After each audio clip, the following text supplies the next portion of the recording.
Kapag ganitong holiday season, ang masarap na panghimagas ay leche flan at ube cake. Bakit hindi na lang natin ito pagsamahin? Gumawa tayo ng ube custard cake. Umpisa natin sa paggawa ng caramelized sugar. Dito sa isang saucepan, maglagay ng 1/2 cup ng asukal at 3 tablespoon ng water. Lutuin sa mahinang apoy hanggang sa mag-caramelize ang asukal.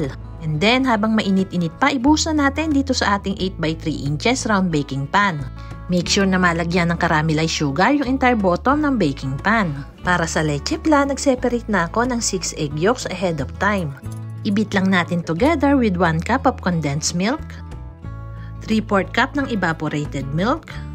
I-gently mix lang natin na ma-incorporate yung mga ingredients. Iwasan nating ma-overmix nang hindi magka-bubbles yung leche flan at maglagay din tayo ng 1 teaspoon ng vanilla extract.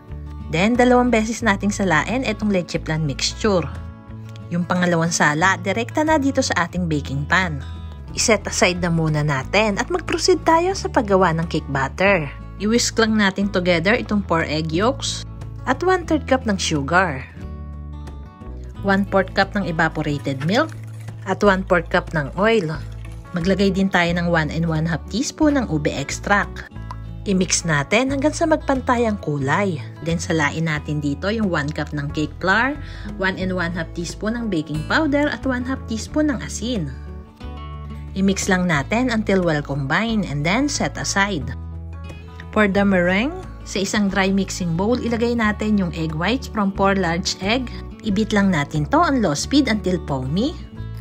Then maglagay tayo ng 1/2 teaspoon ng cream of tartar.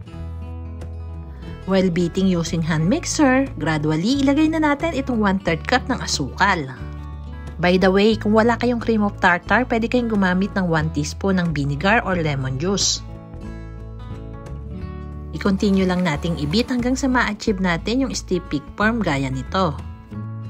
I-fold lang natin yung meringue dito sa cake batter. I-fold lang natin gently until well combined. Iwasan yung ma-overmix para hindi mag-deflate ang cake after baking.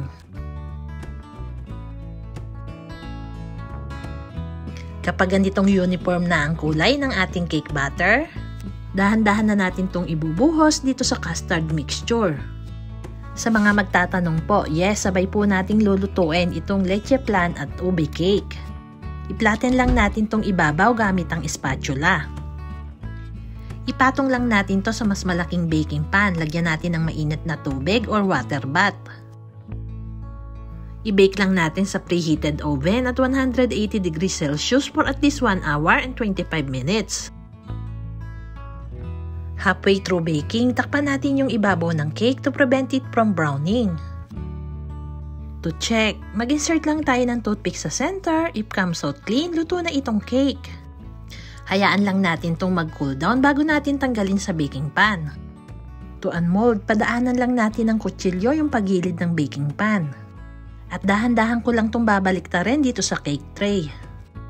Eto na mga kakusina, yung finished product ng ating ube custard cake. Mainam na palamigin muna natin to sa ref bago natin iserve.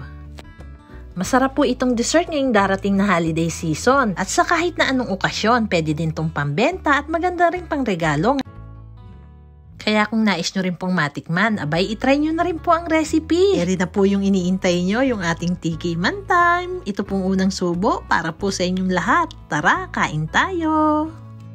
Kung nagustuhan nyo po ang recipe, huwag nyo po sanang kalimutang i-like, i-share at pakipollow na rin po ang ating Facebook page for more recipe videos. Thank you for watching! Hanggang sa muli!